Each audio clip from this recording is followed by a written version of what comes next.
Good evening and thank you for joining us. I'm Cash Matlock. A suspect is in custody in connection to the Eupora Wellness Center robbery Friday night. The Eupora Police Department took to their Facebook page to announce that Dontarius Davis was taken into police custody early this morning. Davis is currently on probation with the Mississippi Department of Corrections for burglary of an occupied dwelling in Eupora in 2016.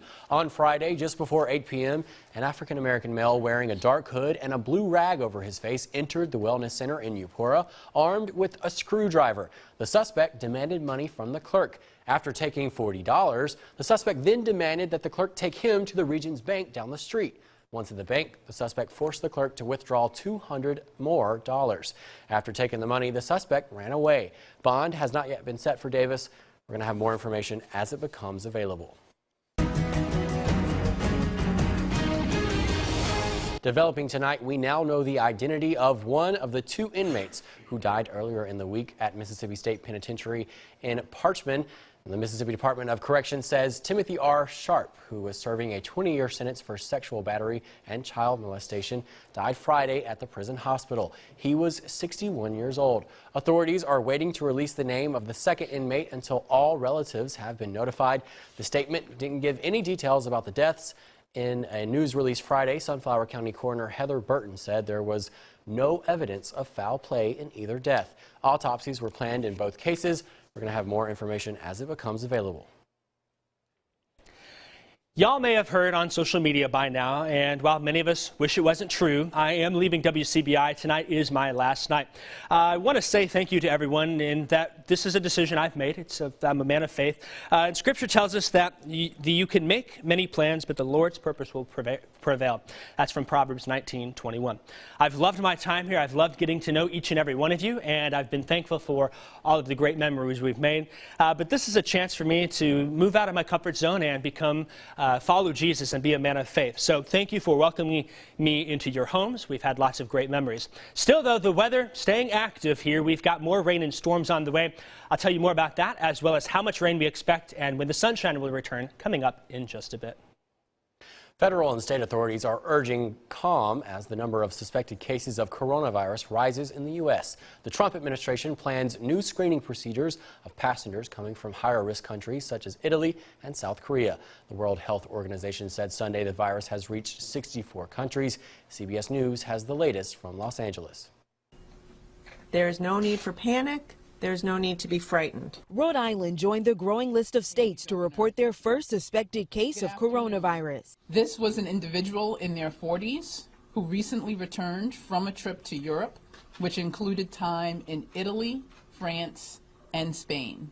Washington state officials announced 2 more presumptive cases, bringing the total in the Seattle area to at least 6. Health experts are in the state trying to determine how a man who became the first in the U.S. to die from the virus contracted it. We don't have a discernible connection to any travel to Korea or China or any other impacted area. Dozens of people in a nursing facility in Kirkland, Washington are being tested for the virus. As the virus spreads in Europe, Italian authorities reported a surge in cases and at least 5 more deaths.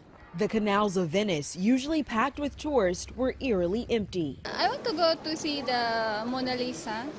Unfortunately, it's closed. In Paris, the Louvre shut its doors to frustrated visitors Sunday while staffers met to discuss the situation. No staff has communicated anything, so we're just waiting around. The French government has banned public gatherings of more than 5,000 in response to the outbreak. Undeterred, several hundred people ran the Paris half marathon, even though it was postponed. Danya Backus, CBS News.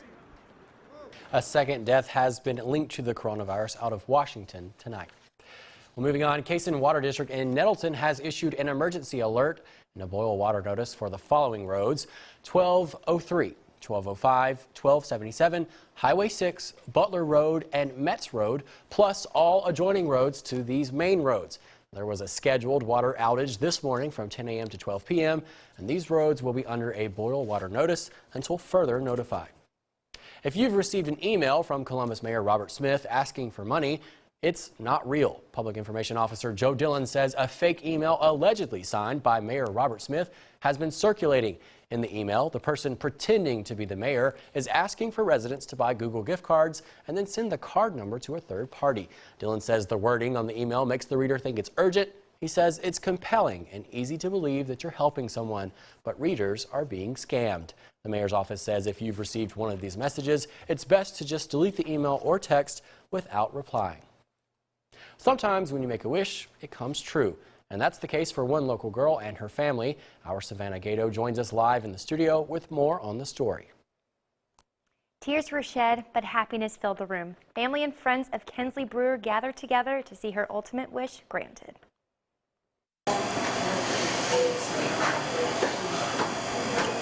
You're good, you're good, you're good. It was an emotional day for Kenneth Brewer. It means everything. I mean, knowing that she's still here. A send-off party Sunday for Kensley Brewer, who is suffering from anaplastic astrochroma grade 3 brain tumor and spina bifida, a big diagnosis for such a young girl. Her spunk and energy fills the room. Family and friends celebrated her wish at Schaefer's Chapel in Lowndes County. So today is actually the send-off that's taking place because Kensley actually identified what her one true wish was to be, and that was to go to Disney World. For Kensley, a lifelong dream is about to come true. Just watching her face, knowing that she's getting to get her wish to go to see Minnie Mouse. With the trip planned and tickets booked for the happiest place on earth, that lifelong dream will soon become a reality. We're just always excited. Our mission for Make-A-Wish is that together we create life-changing wishes for children with critical illnesses, and that together part is so important. Whether that is our donors, our sponsors, our wish-granting volunteers, we're always in need of expanding the family. So in case they are interested, definitely feel free to visit us at ms.wish.org and find out more information.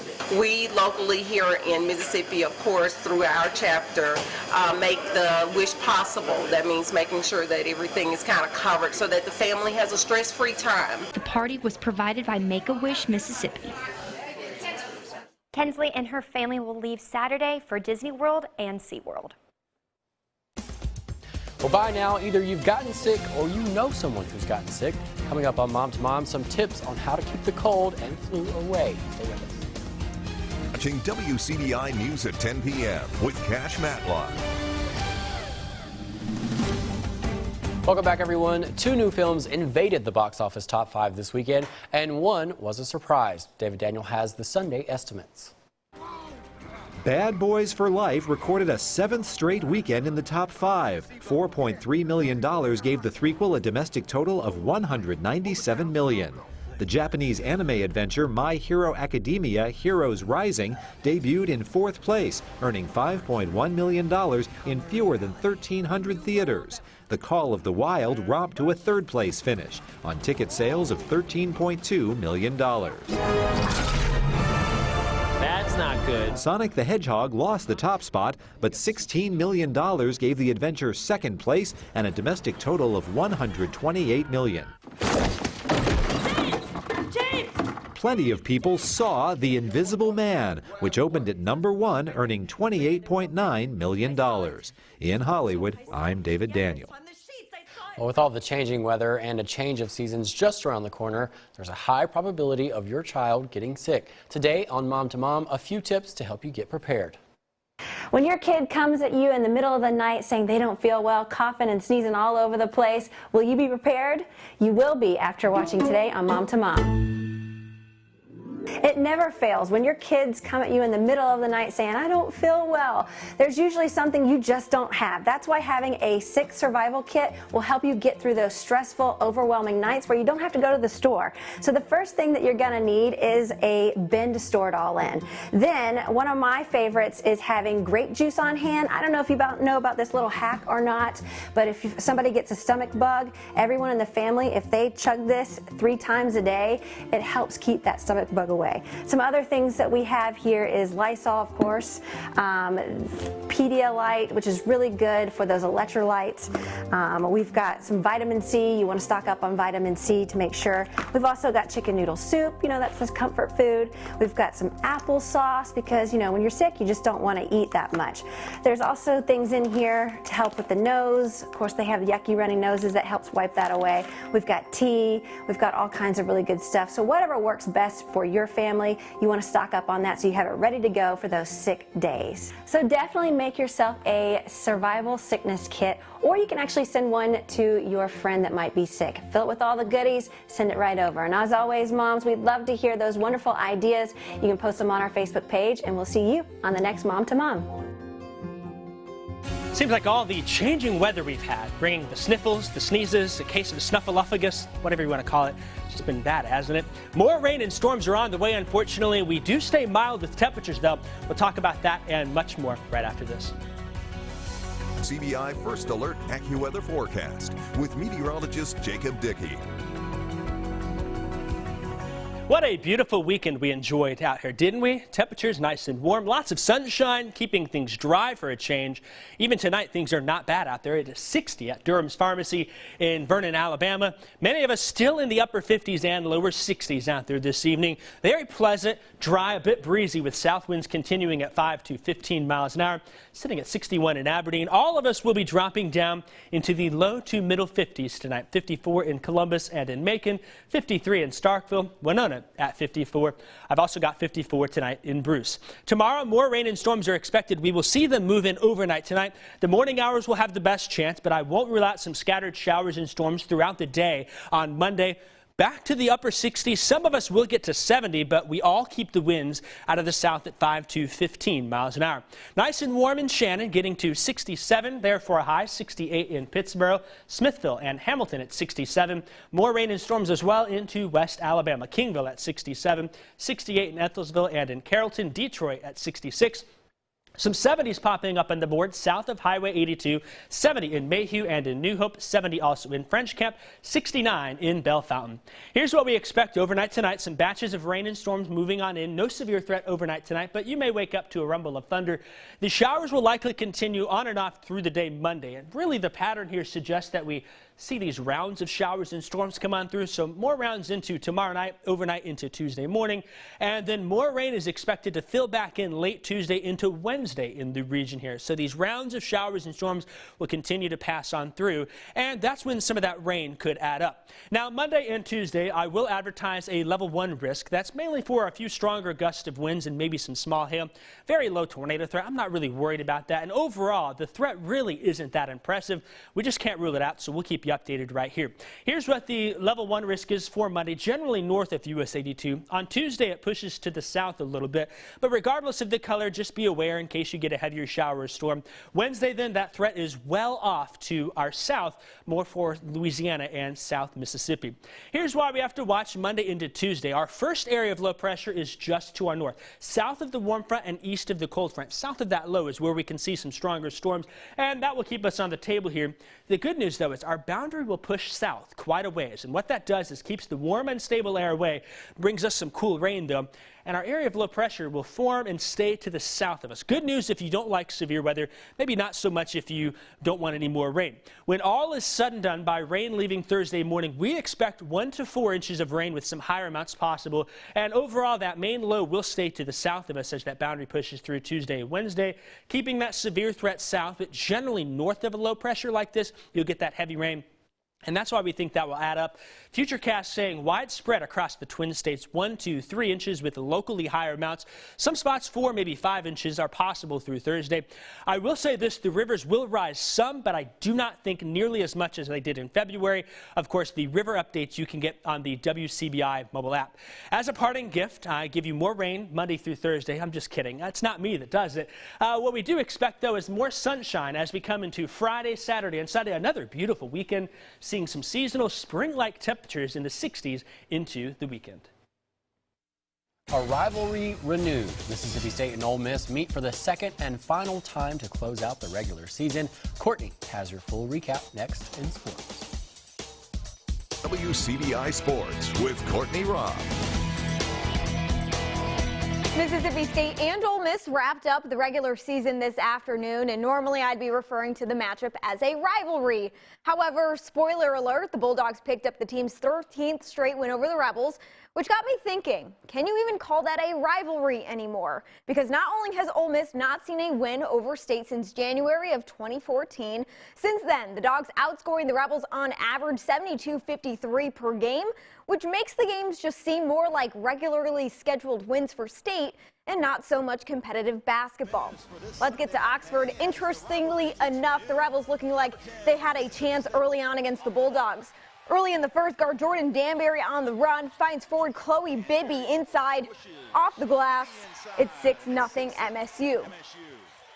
5 minutes in the first, guard Deja Cage pulls up from deep, bottoms, brings it within 4. The Bulldogs up 10-6.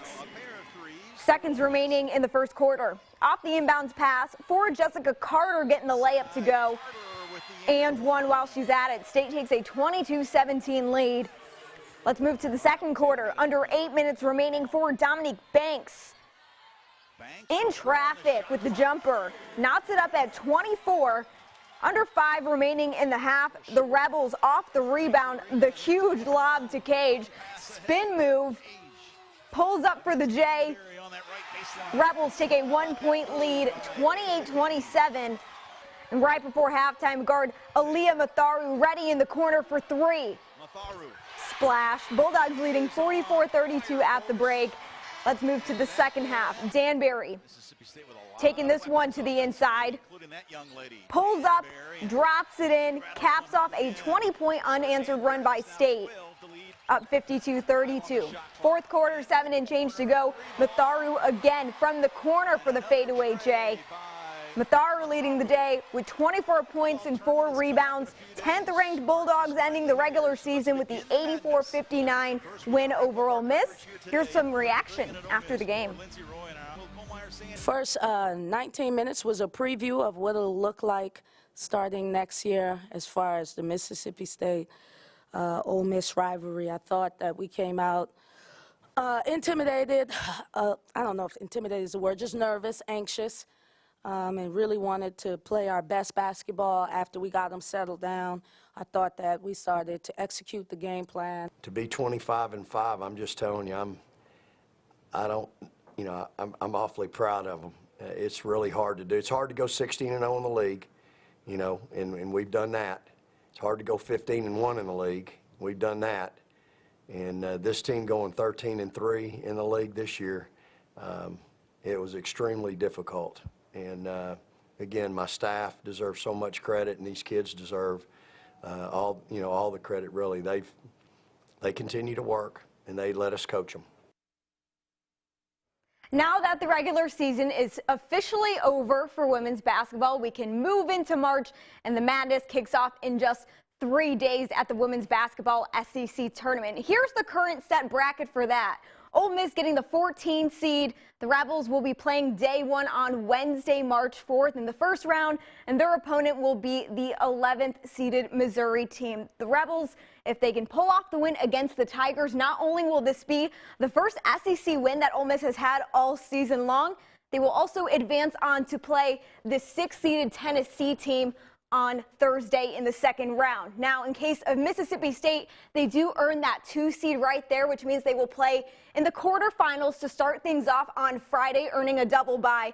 And we aren't exactly 100% sure right now who Mississippi State will be matched up to, but right now the Bulldogs will be seeing either 10th seeded Florida or 7th seeded LSU. That game to be decided in the second round on Thursday.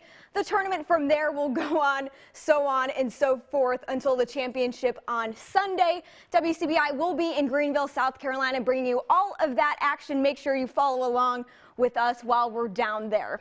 And meanwhile, over in Starkville, the Alex Wilcox Memorial Snowman Tournament finishing up this afternoon. Highlights from the day when we return. Welcome back. The Snowman Tournament continuing at Mississippi State this afternoon. The Bulldogs in Game 2 against Alcorn State. Bottom of the first, Braves up 1-0. Pitcher Candace Dennis grounding this one to right field. The Bulldogs able to score a pair of runners off an error. First baseman Fale Lua and outfielder Briley St. Clair scoring, and State goes up 2-1. Next batter, outfielder Anna Kate Seegers pops out to center field, scores Dennis, and ladies and gentlemen, the Bulldogs have a 3-1 lead. Let's move to the top of the second. Bases loaded for the Braves. Pitcher Alyssa Loza cranks it. Third baseman Montana Davidson able to throw quick to lay Lua for the out to end the top of the frame. Alcorn leaving 3 stranded. Bottom of the second, 2 runners on. St. Clair doubles to right field. Catcher Jackie McKenna tacks on another run for State. The Bulldogs in the lead 4-1. That same inning, designated player Mia Davidson smacking this one deep into left, past everyone. St. Clair and Montana Davidson score. State makes it a 6-1 ball game. Inning's not done yet, folks. Leilua going to be at the plate next. Pops this one up to left. Good for Mia Davidson to come on home. And after 2 innings, State has a 7-1 lead over the Braves. The Bulldogs take game 2 against Alcorn in a run-ruled contest. Your final going to be 9-1. The last game of the afternoon for the Bulldogs against UT Martin. State taking the 6-1 win to sweep the entire tournament. Pitcher Annie Willis allowing 2 hits, no errors, and 6 strikeouts in her 7 innings on the mound. State gets back to work against UT Martin again on Monday. That game will be at 1 p.m. Mississippi State baseball, on the other hand, closing out its first road weekend series against Long Beach State. The Bulldogs fall to the Sharks 6-2 to pick up the first series loss of the season. Next up, State plays Southern Miss in a midweek matchup Wednesday in Pearl at Trustmark Park at 6 p.m. And over in Greenville, North Carolina, not to be confused with Greenville, South Carolina, Ole Miss closing out the Keith LeClaire Classic against Indiana. The Rebels pick up the 3rd straight victory in the tournament, 9-5 over the Hoosiers. Third baseman Tyler Keenan with 2 runs, 2 RBIs on his 4 hits. Next up, the Rebels host Memphis on Tuesday, that game at 6:30 p.m. That's it for sports. We'll be right back. Well, this is it, y'all. It's been a great run. It's been a lot of fun. Really had to go, but excited for what's coming next. Lots of people to say goodbye to, of course. Goodbye to all my church friends, Mama B, other folks like that. Mr. Gorman always tells me at church you can do whatever you want in the last day, so we're going to bump this out. See y'all later. Have a good night.